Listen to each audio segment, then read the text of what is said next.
Jésus-Christ a reçu le nom qui est au-dessus de tout nom. Alléluia. Tout genou fléchit au devant du Seigneur. Élève la voix, élève Jésus encore dans ton cœur, élève Jésus en ces lieux. Seigneur, nous voulons t'élever en ces lieux.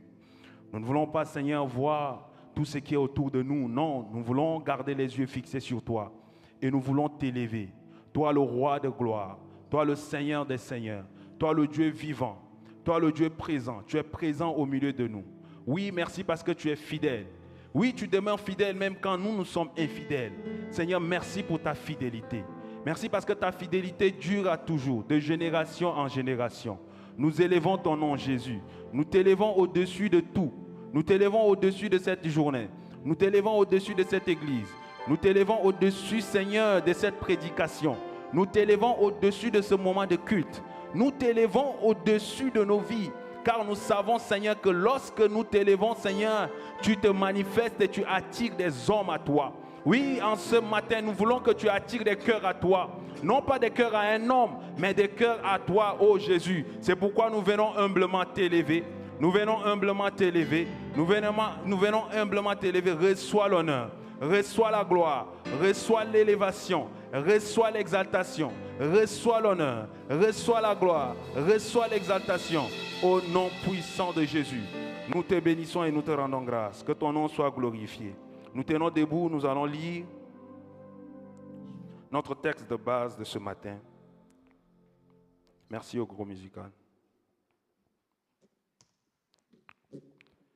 Nous allons le lire ensemble. Notre texte de base ce matin se trouve dans 1 Chronique, le chapitre 28, le verset 9 à 10. 1 Chronique, le chapitre 28, le verset 9 à 10. C'est notre verset de base, notre texte de base. Nous le lisons ensemble. Et toi, Salomon, mon fils, connais le Dieu de ton père et sers-le d'un cœur dévoué et d'une âme bien disposée. Car l'Éternel sonde tous les cœurs et pénètre tous les pensées, pénètre tous les desseins et toutes les pensées. Si tu le cherches, il se laissera trouver par toi. Mais si tu l'abandonnes, il te rejettera pour toujours. Considère maintenant que l'Éternel t'a choisi afin que tu bâtisses une maison qui serve de sanctuaire. Fortifie-toi et agis. Dis à ton voisin, fortifie-toi et agis. Ton voisin de gauche, ton voisin de droite, fortifie-toi et agis. Et profite pour le saluer. Si tu n'as pas encore salué ton voisin, salue-le. Fortifie-toi et agis. Alléluia. Nous pouvons reprendre place.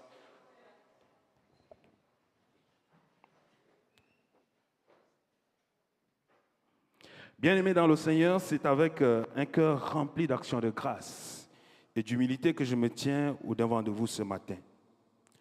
Aujourd'hui, notre prédication s'articule sur la vie de Salomon, inspirée du conseil solennel que son père David lui a donné dans 1 Chronique, le chapitre 28, le verset 9 à 10. Nous explorons ensemble le thème « Conserve ton héritage, connais Dieu, sers-le avec amour et marche dans sa crainte jusqu'à la fin de tes jours. » Je sais que c'est long, mais j'aimerais que tu retiennes « Conserve ton héritage ». Conserve ton héritage. La clé pour conserver ton héritage, c'est de connaître Dieu, de le servir, de marcher au-devant de lui avec crainte jusqu'à la fin de tes jours. Alléluia. Est-ce que nous sommes ensemble? Conserve ton héritage, connais Dieu, sers-le avec amour et marche dans sa crainte jusqu'à la fin de tes jours. En parcourant cette portion des Écritures, nous pouvons dire qu'elle fait un pont entre notre vision des 2 années passées, fortifie-toi, prends courage et possède ton héritage, inspiré de Josué, le chapitre 1, le verset 6 à 7, et notre nouvelle vision, servons Dieu avec amour et marchons dans sa crainte, inspiré d'1 Corinthiens, le chapitre 13, le verset 13. Si les 2 années passées, le Seigneur nous a appelés à nous fortifier pour posséder notre héritage, aujourd'hui, il nous ordonne de nous fortifier et d'agir en nous invitant à le servir comme des héritiers matures, prompts, dévoués et craintifs. Un héritier véritable n'est pas seulement un receveur, mais il est un serviteur fidèle qui sert le Seigneur dans la crainte. Un héritier n'est pas simplement un receveur, mais un serviteur fidèle qui sert le Seigneur dans la crainte. Ce conseil de David à Salomon s'inscrit dans son testament final, dans le testament final de David. David, roi d'Israël, arrive à la fin de son règne. Malgré sa volonté ardente de construire un temple pour l'Éternel, Dieu lui révèle que ce ne sera pas lui qui le fera, mais son fils, son successeur, son héritier, Salomon. David alors rassemble tous les chefs d'Israël pour annoncer que Salomon sera son successeur et bâtira le temple. Nous pouvons le lire dans 1 Chronique, le chapitre 28, le verset 2 à 6. David a ensuite fourni également des instructions détaillées des plans et des ressources nécessaires à son fils Salomon pour lui permettre d'amener ce projet à son achèvement.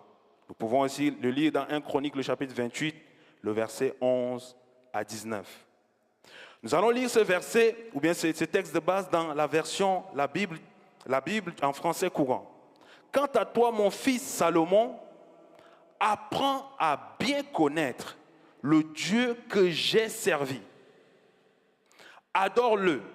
Dans la version Louis II, on dit sers-le. Ici, on dit adore-le avec un cœur sans partage et un esprit bien disposé. En effet, le Seigneur regarde jusqu'au fond des cœurs et discerne toutes les pensées des hommes. Si tu le recherches, il se laissera trouver par toi. Mais si tu l'abandonnes, il te rejettera définitivement. À présent, tu peux constater que le Seigneur t'a choisi pour construire le temple qui sera son sanctuaire. Prends courage et mets-toi à l'œuvre. Prends courage et mets-toi à l'œuvre. Dans ce passage, David s'adresse personnellement à Salomon, son fils, mais en public, lui donnant des instructions spirituelles et pratiques, lui disant que Salomon, le secret de ton règne, le secret pour conserver ton héritage, sera de connaître le Dieu que ton père a servi. Le secret, Salomon, pour conserver ton règne, le bouclier de ton trône, ce qui te permettra de conserver cet héritage que je vais te léguer, c'est d'apprendre, d'être dans une activité constante d'apprentissage, à connaître le Dieu que ton père a servi, de connaître le Dieu que moi j'ai servi, ton père Salomon.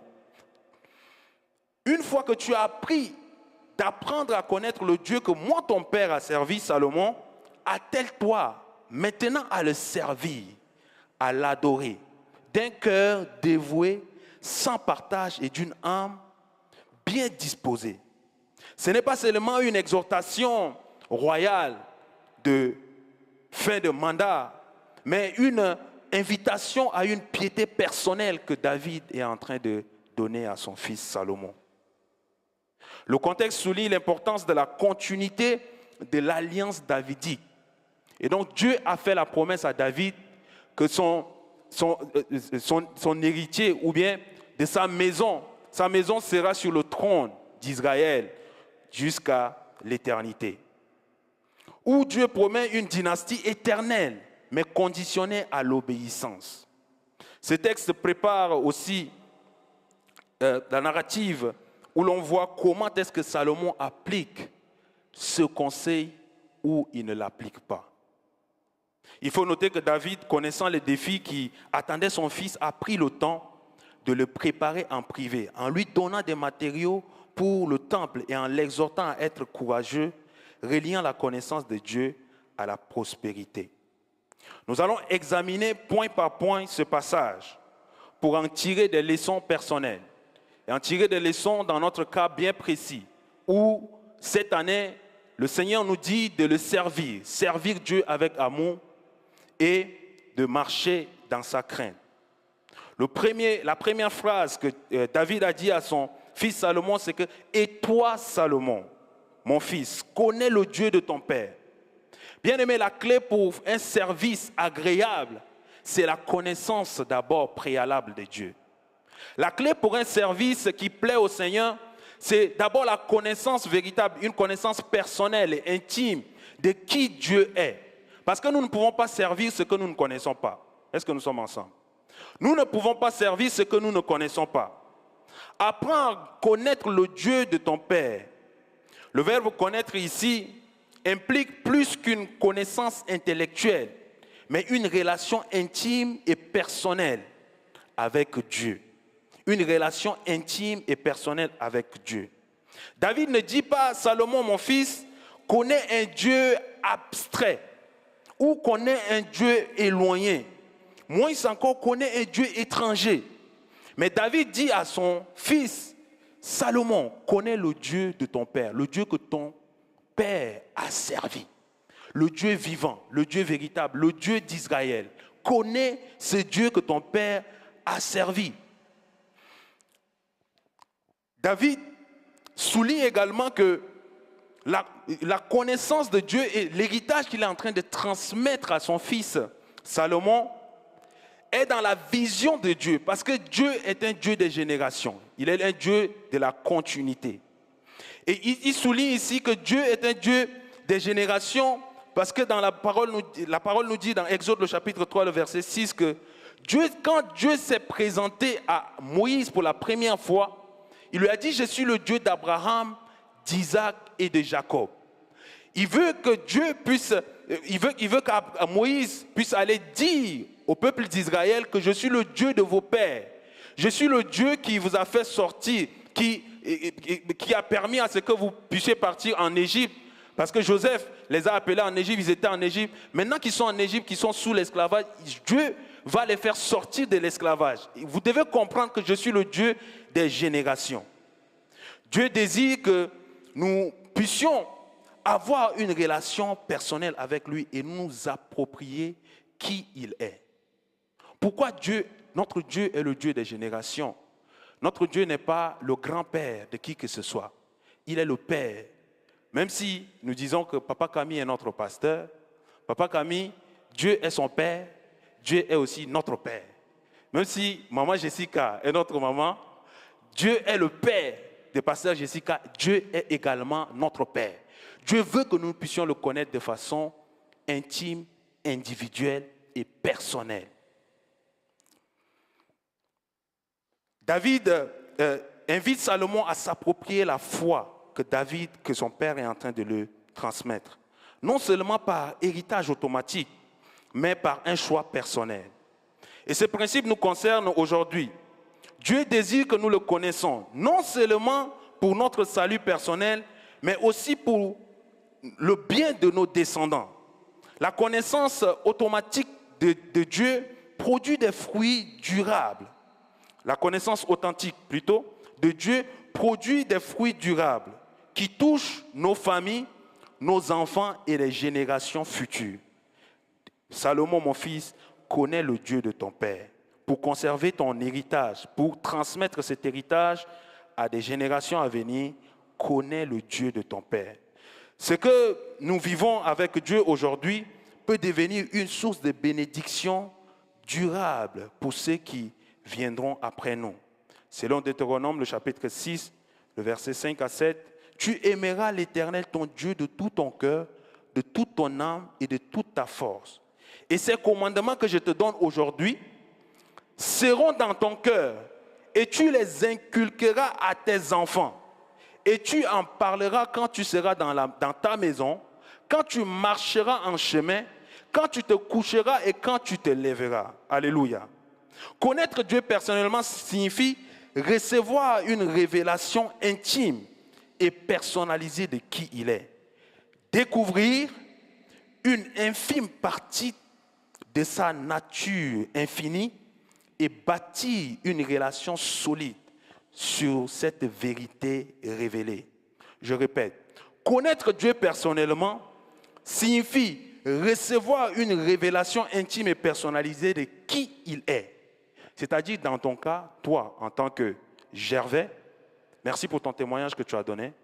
Gervais, pour que maman puisse l'accoucher, maman était entre la vie et la mort. Choisir entre Gervais, choisir entre maman.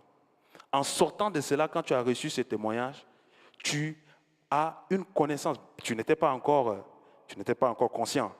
Mais maman, en vivant cette expérience, quand nous allons dire que Dieu est celui qui délivre, maman pourra mieux nous expliquer. Parce qu'elle a eu une expérience personnelle de qui Dieu est, de comment est-ce que Dieu peut délivrer. Alléluia. Est-ce que nous sommes ensemble?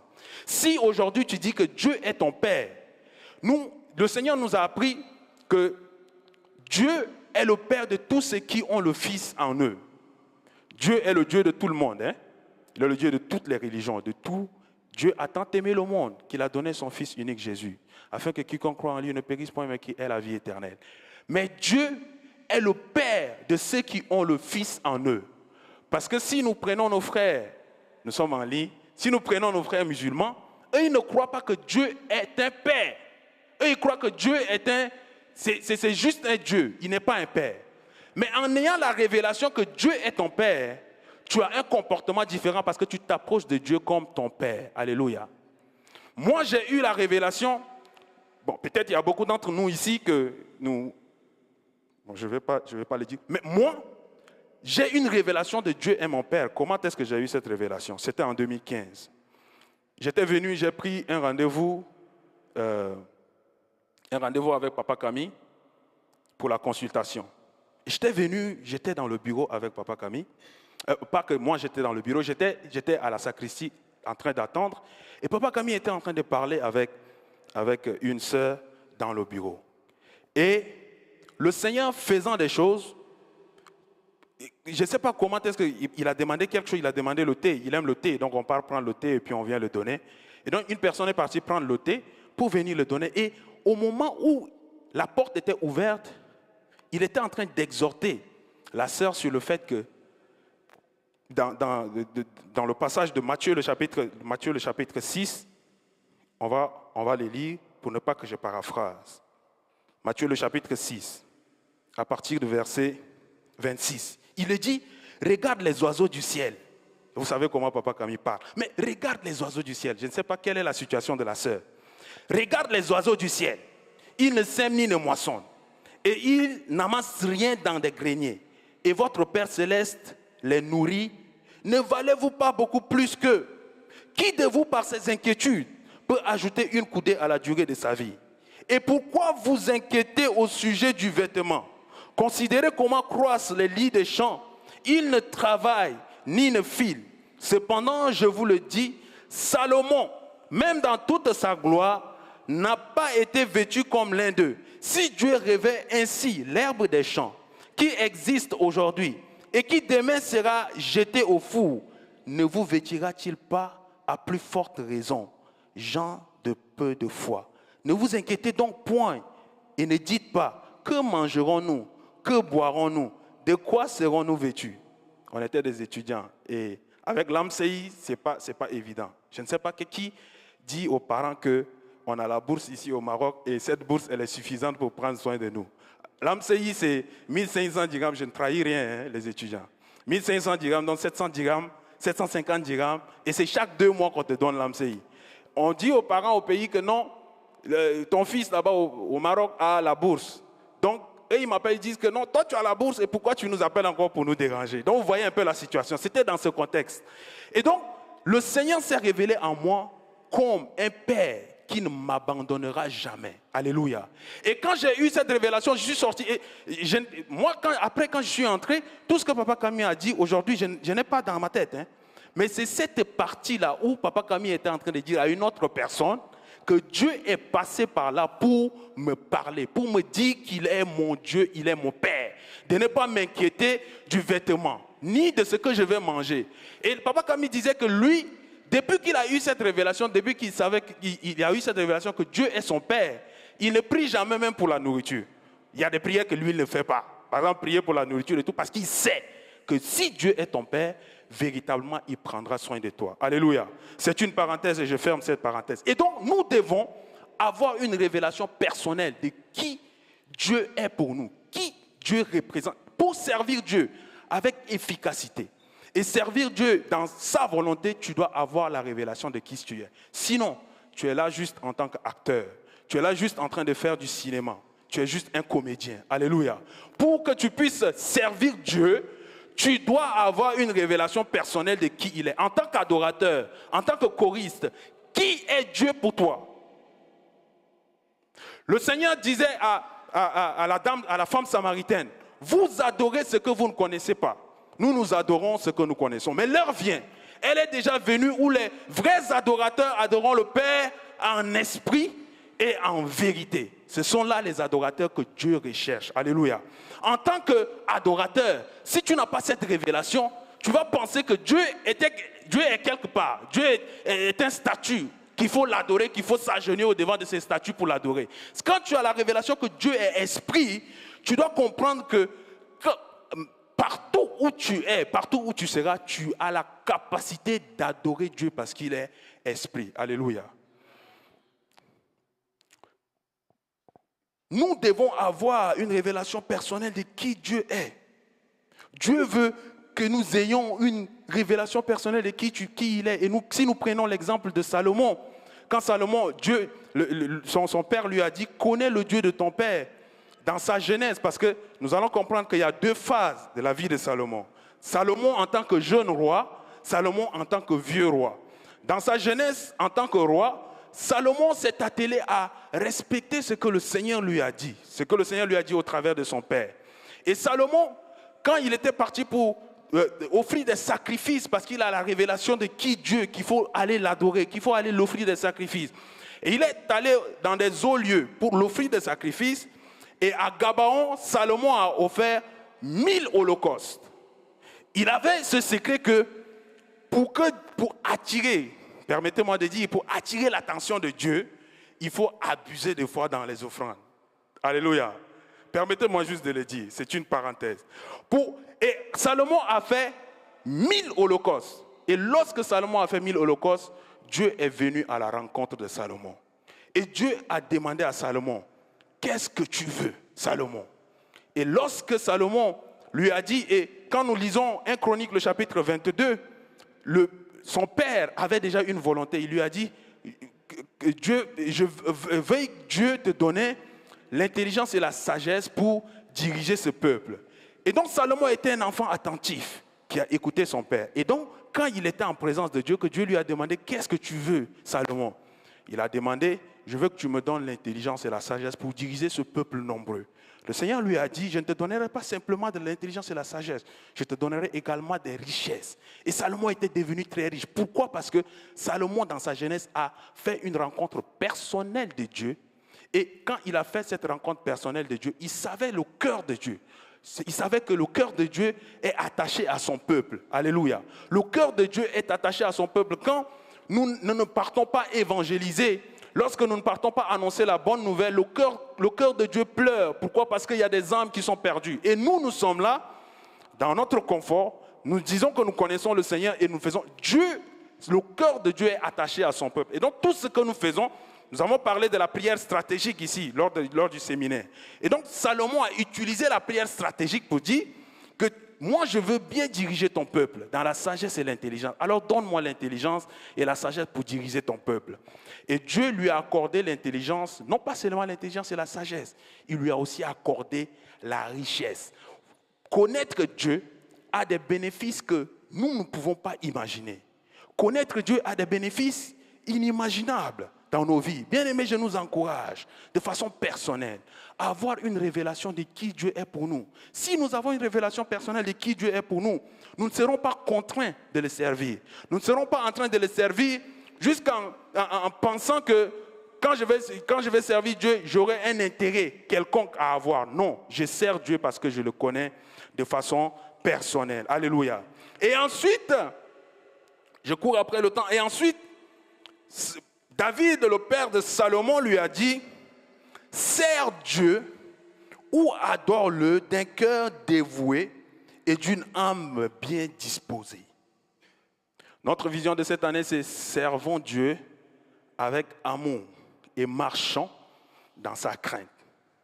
c'est à l'impératif. Servons Dieu avec amour et marchons dans sa crainte. Servir et marcher sont deux verbes d'action. C'est pourquoi, à la fin de ce que David a dit à Salomon, il lui a dit, parce qu'avant, si nous lisons le livre de Chroniques ou le livre de Chroniques surtout, David dit à son fils, fortifie-toi, prends courage. Mais à la fin, le discours a changé. Il lui dit, fortifie-toi et agis. Pourquoi? Parce que pour servir Dieu, pour marcher dans sa crainte, nous avons besoin d'agir. Alléluia. Beaucoup d'entre nous sont oisifs. Nous avons besoin de nous lever et d'agir. Parce que pour construire le temple que Salomon, la mission que Salomon a reçue de construire le temple, n'exige pas que Salomon reste et prie. Non, Salomon doit se lever. Parce que même si son père a déjà presque tout fait, il doit se lever pour mobiliser des gens, pour construire ce temple. Il le dit, sers Dieu, adore-le, d'un cœur dévoué et d'une âme bien disposée. Servir ici ne désigne pas simplement une activité ou un engagement religieux extérieur. Il s'agit d'un acte d'adoration profonde. Un service entièrement consacré, marqué par l'obéissance et la révérence envers Dieu. C'est un culte vécu, pas seulement accompli. Servir Dieu est un culte vécu, non pas seulement accompli. Vous savez, à chaque fois, quand je viens pour modérer ou je viens pour prêcher, je vis d'abord la chose avant de venir l'accomplir. C'est pourquoi peut-être que je suis un peu dur envers mes frères, les choristes. Quand je modère, je vois comment est-ce que les choses vont se passer. Et donc j'ai déjà vécu ça dans ma chambre, les chants, l'enchaînement. Comment est-ce que je veux que les choses se fassent? Bon, des fois, j'ai un peu de bras de fer avec mes frères. Pardonnez-moi. Et donc, servir Dieu, nous vivons d'abord le service avant de le rendre, avant de le faire, avant de l'exécuter. Dans l'intercession, pour servir dans l'intercession, tu dois être toi-même, tu dois vivre l'intercession. Être un intercesseur, c'est-à-dire que tu as le fardeau des gens et tu le vis tout au fond de toi avant de venir d'exécuter et de prier. Parce que le temps que nous passons ici pour intercéder n'est pas suffisant. Pour servir Dieu dans toutes les autres commissions, tu dois d'abord avoir une vie qui reflète ce service que tu es en train d'offrir. Servir Dieu, c'est un culte vécu et non pas seulement.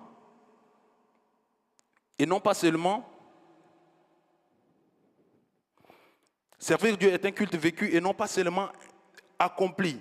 L'expression « tu dois servir Dieu avec un cœur dévoué » évoque un cœur entier, un cœur sans partage et intègre. Ce n'est pas un service partagé entre Dieu et d'autres priorités, mais une offrande de soi dans l'unité intérieure. Ce n'est pas qu'on t'appelle, tu es là, mais ton cœur est ailleurs. Non, servir Dieu nécessite d'être intérieurement un. Tu es un avec ton âme, ton esprit et ton corps.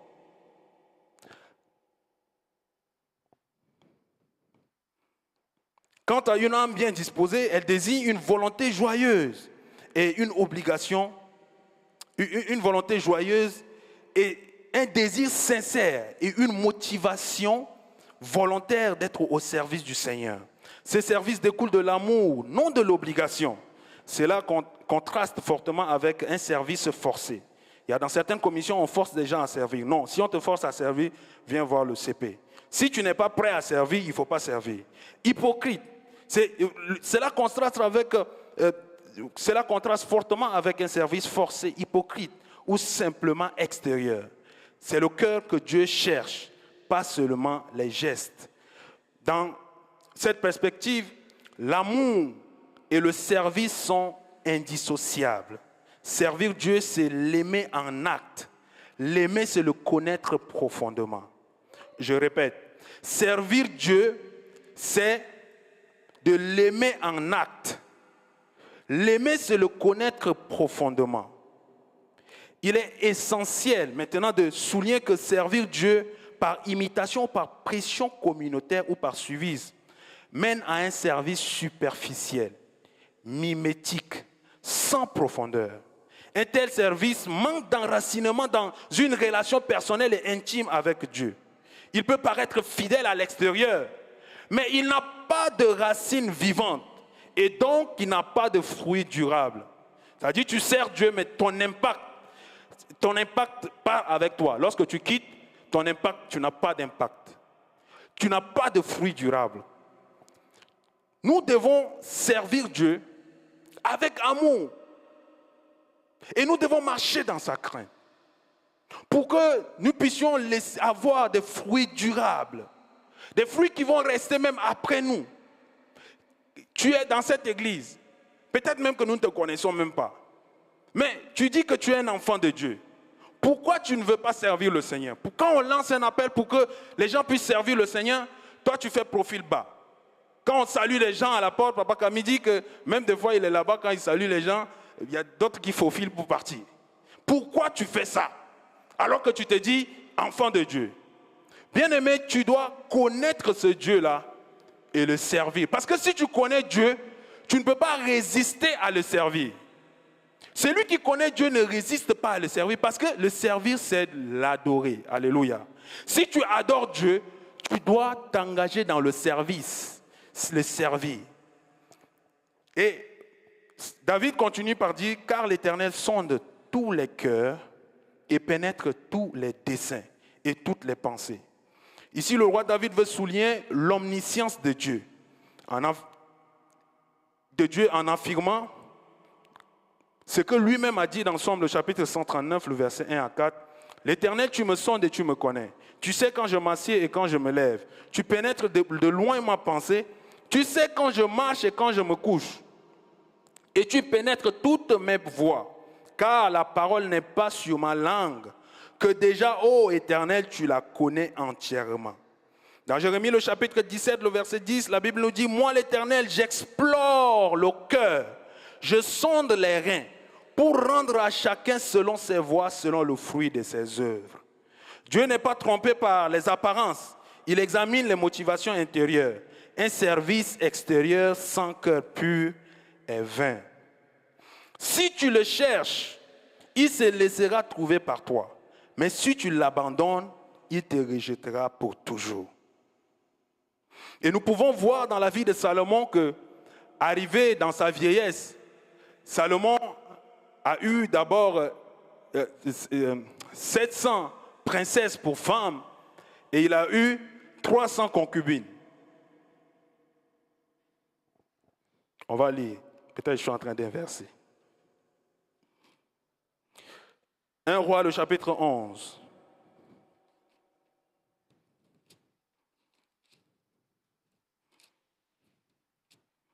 Un roi. Oh, moi je suis dans son bien. 1 Roi, le chapitre 11. Salomon, il eut 700 princesses pour femmes et 300 concubines. Et donc si on parle de princesses, c'est-à-dire, bon, rarement les princesses ne sont pas belles. Hein? Est-ce qu'on est d'accord? Bon, hein? Les princesses sont toujours belles, hein, parce qu'elles prennent soin d'elles et tout quand elles sortent. C'est pourquoi vous aussi, vous êtes les princesses de l'Éternel. Alléluia. Vous êtes les princesses de l'Éternel. Il n'y a personne qui a dit Amen. Ou bien vous ne croyez pas à ça.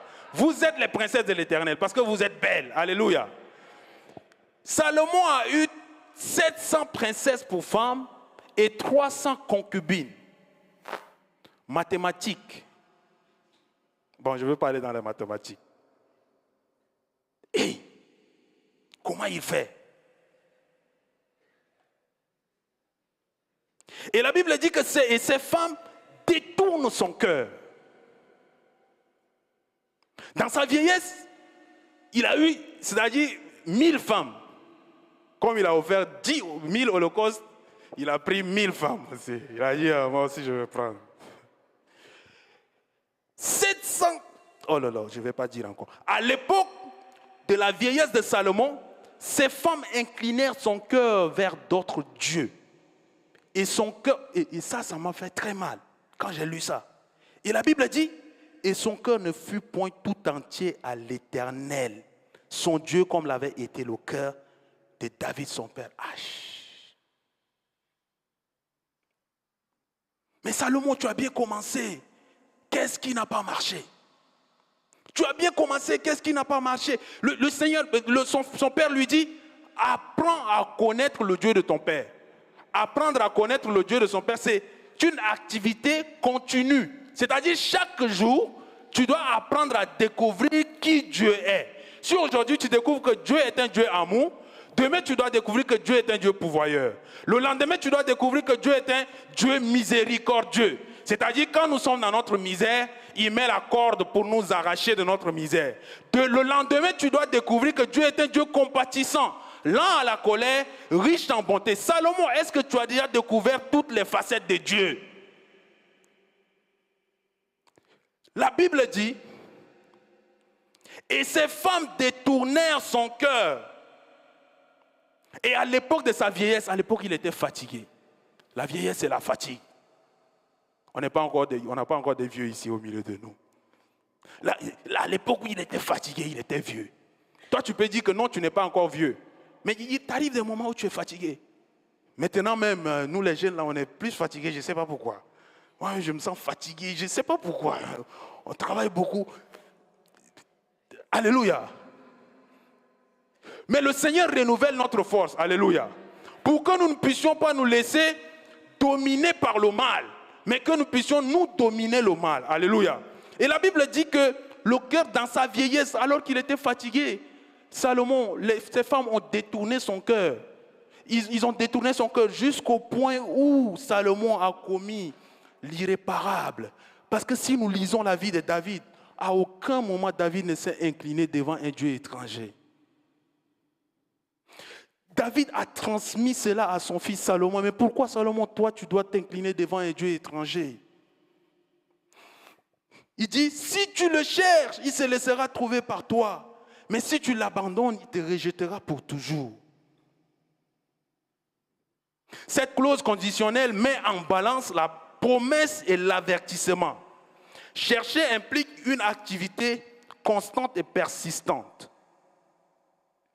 Le Seigneur a toujours promis que si nous le cherchons, il se laissera trouver par nous. Vous me chercherez et vous me trouverez si vous me cherchez de tout votre cœur.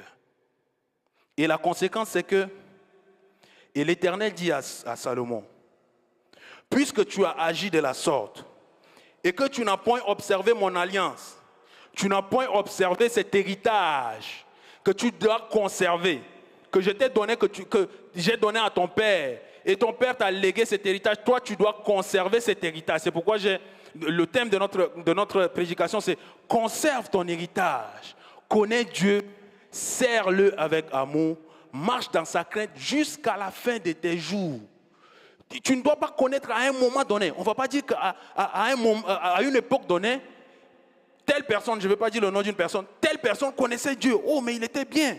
Vous avez déjà entendu parler de ces genres de personnes, les rétrogrades. À un moment donné, oh, mais le frère, il était bien. Il connaissait Dieu, il servait Dieu. Mais qu'est-ce qui n'a pas marché? Parce que de façon continue, de façon continuelle, Dieu veut que nous puissions le chercher de façon continue et de façon continuelle.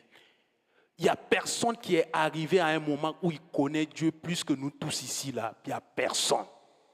C'est vrai que nous avons des niveaux de connaissances différents. Mais cette personne-là, que ce soit qui, un archibishop, prophète des nations, qui que ce soit, cette personne a toujours besoin de connaître Dieu de façon continue.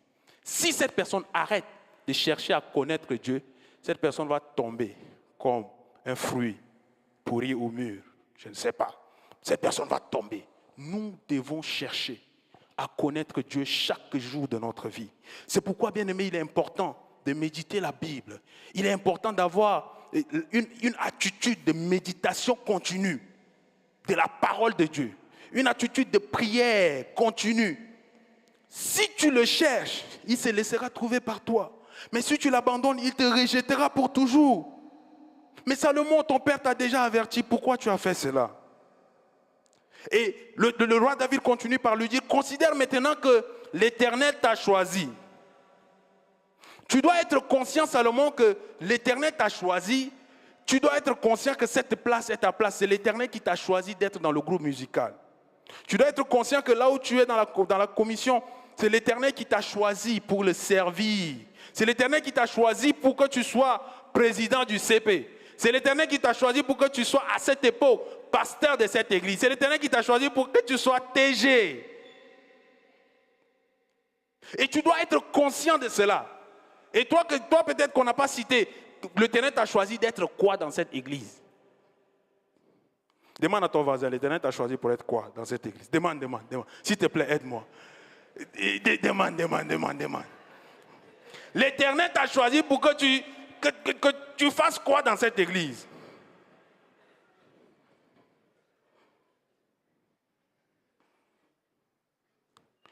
Regarde, il dit, considère maintenant que l'Éternel t'a choisi. Prends conscience que l'Éternel t'a choisi. Ce n'est pas une simple invitation à une réflexion personnelle, mais c'est un appel à ouvrir les yeux, à reconnaître l'appel de Dieu avec lucidité. Dieu demande à Salomon de ne pas prendre sa mission à la légère. Il doit mesurer le poids sacré et l'appel divin. Ce n'est pas un choix humain, mais ni une ambition personnelle. L'initiative vient d'abord de Dieu lui-même. Cela souligne la souveraineté de Dieu dans les appels. Dieu est souverain dans ses appels. C'est aussi un acte de grâce. Salomon n'a rien mérité. Parce que son frère Adonijah, lorsque son père était sur son lit pour mourir, Adonijah s'est levé et il a rassemblé des gens pour se déclarer roi. David a connu des coups d'État. Hein. Il est encore sur son lit. Son fils, il y avait d'abord Absalom qui a fait un coup d'État. Et Adonijah maintenant, comme papa est fatigué, qu'est-ce que je dois faire? Je dois prendre les armes, je dois rassembler des gens, prendre quelques personnes pour dire que c'est maintenant moi qui suis votre roi. Adonijah pouvait être roi parce qu'il est enfant aussi de David. Mais Dieu a choisi Salomon, non pas par un choix personnel, non pas parce que Salomon mérite mieux que quiconque, mais c'est juste par la grâce de Dieu. Alléluia. Si tu es ici, c'est par la grâce de Dieu. Si aujourd'hui, je suis peut-être le plus incompétent de plusieurs parmi nous ici. Mais si je suis le secrétaire, c'est simplement et uniquement par la grâce de Dieu. Je ne peux pas m'enorgueillir parce que je suis le secrétaire. Non, ça n'a aucun sens. Si je suis là, c'est uniquement par la grâce de Dieu. Et Dieu nous fait grâce d'être en vie, c'est pour le service, c'est pour que chaque battement de nos cœurs corresponde à un service que nous devons leur rendre. Chaque battement de nos cœurs doit correspondre à un service que nous devons rendre à Dieu. Alléluia. Et à la fin, il lui dit que c'est lui qui doit bâtir, afin que tu bâtisses une maison qui serve de sanctuaire. Je vais passer sur ça. Et il lui dit maintenant, fortifie-toi et agis. Bien-aimé, cette année, prends la décision d'agir. Prends la décision d'être en action. Prends la décision d'être un acteur de la transformation de cette église. Prends la décision d'être un acteur. Ne sois pas seulement dans les critiques. Ne sois pas seulement un spectateur. Sois un acteur cette année où nous disons, servons Dieu avec amour et marchons dans sa crainte. Toi, tu dois être un acteur. Si le CP fait quelque chose que tu penses que ce n'est pas bien, approche-toi du CP. Communique-nous comment tu vois les choses. Parce que bien aimé, même si nous sommes là-bas, nous ne voyons pas tout. Et nous ne connaissons pas tout. Nous ne sommes pas omniscients. Seul Dieu est omniscient. Et toi, dans ta connaissance de Dieu, tu as une partie de Dieu que nous n'avons pas. Alléluia. Dans ta progression, dans ton intimité personnelle avec Dieu, tu as une partie de Dieu que moi, je n'ai pas. Alors tu dois m'aider à grandir, tu dois m'aider à avancer. Parce que nous avons besoin, nous tous, d'avancer, d'agir. Fortifie-toi et agis. Fortifie-toi et agis.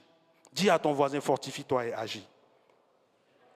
Fortifie-toi et agis. Je finis, je chute. Dans Daniel, le chapitre 11, le verset 32, la Bible nous dit qu'il séduira par des flatteries les traîtres de l'alliance. Mais ceux du peuple qui connaîtront leur Dieu agiront avec fermeté. Ceux du peuple qui connaîtront leur Dieu agiront avec fermeté. Job a dit que j'ai entendu parler de toi, mais maintenant mes yeux t'ont vu. Parce que Job a eu une expérience personnelle de qui Dieu est. Dans tout ce qu'il a traversé, il a eu une expérience personnelle de qui Dieu est. Alléluia. Quelle expérience personnelle tu as eue de Dieu? Si aujourd'hui on te prend, vous savez, il y a même des gens ici, qu'on leur dit que, est-ce que Jésus-Christ est Dieu? Ils disent non. Jésus-Christ, oui, c'est un prophète comme tous les autres prophètes. Et je me rappelle, parce que les gens me posent des questions au travail par exemple, on m'a posé des questions. Est-ce que toi, tu fais partie aussi de ceux-là qui croient que Jésus-Christ est Dieu et tout? Je dis oui, c'est à quoi je crois. Il dit, oh, astaghfirullah. Permettez-moi de le dire. Astaghfirullah. Comment tu peux dire que Jésus-Christ est Dieu? C'est ma croyance, c'est ça en quoi je crois. C'est ça en quoi je crois. Et c'est parce que je crois en cela que j'ai la vie éternelle. Dieu a tant aimé le monde, il a donné son Fils unique, afin que quiconque croit en lui ne périsse point, mais qui ait la vie éternelle. Est-ce que tu as la vie éternelle? Est-ce que tu connais Dieu? Est-ce que tu peux dire que oui, je connais Dieu et je serai avec lui? Est-ce que tu as cette joie dans le cœur que un jour, nous ne sommes pas éternels sur la terre. Si Jésus ne revient pas, bien aimé, nous allons basculer de l'autre côté. Mais en basculant de l'autre côté, est-ce que tu vas être entre ses mains? Est-ce que tu seras dans ses bras? Jésus-Christ nous aime et il veut que nous ayons une révélation de qui il est. Il est le sauveur de l'humanité. Il est celui qui est donné Dieu lui a donné comme rançon pour nous. Dieu lui a donné pour nous sauver. Bien-aimé, j'aimerais que tu puisses prendre un temps personnel d'examiner ton cœur. Alléluia. Prends un temps personnel. Où est-ce que tu es avec Dieu? Est-ce que tu penses que tu connais tellement Dieu déjà que tu n'as plus besoin d'apprendre à le connaître chaque jour? Est-ce que tu penses que tu es arrivé à un moment où tu n'as plus besoin de prendre ta Bible pour méditer? Parce que si on dit un passage, tu dis, ah, mais je connais ce passage. Si on dit ce passage, tu dis, ah, je connais ce passage. Bien aimé, chaque passage de l'Écriture a une réalité spirituelle derrière. Derrière chaque mot, phrase dans la Bible, le Seigneur Jésus a dit que mes paroles sont esprit et vie. Il y a une vie derrière chaque lettre de la parole de Dieu. Nous devons chercher à découvrir cette vie qui est derrière la lettre qui est écrite. Alléluia. J'aimerais que tu pries. Seigneur, nous te prions en ce matin. Nous ne voulons pas finir comme Salomon. Nous voulons être de ceux-là, Seigneur, qui gardent la foi.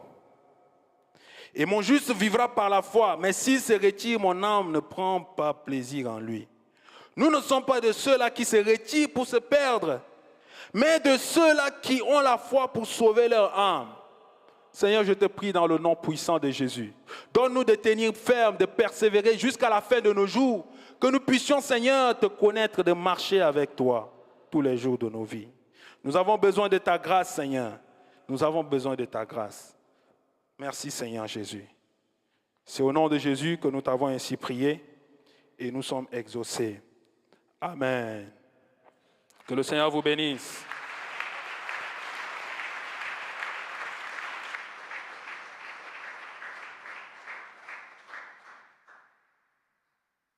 Alléluia.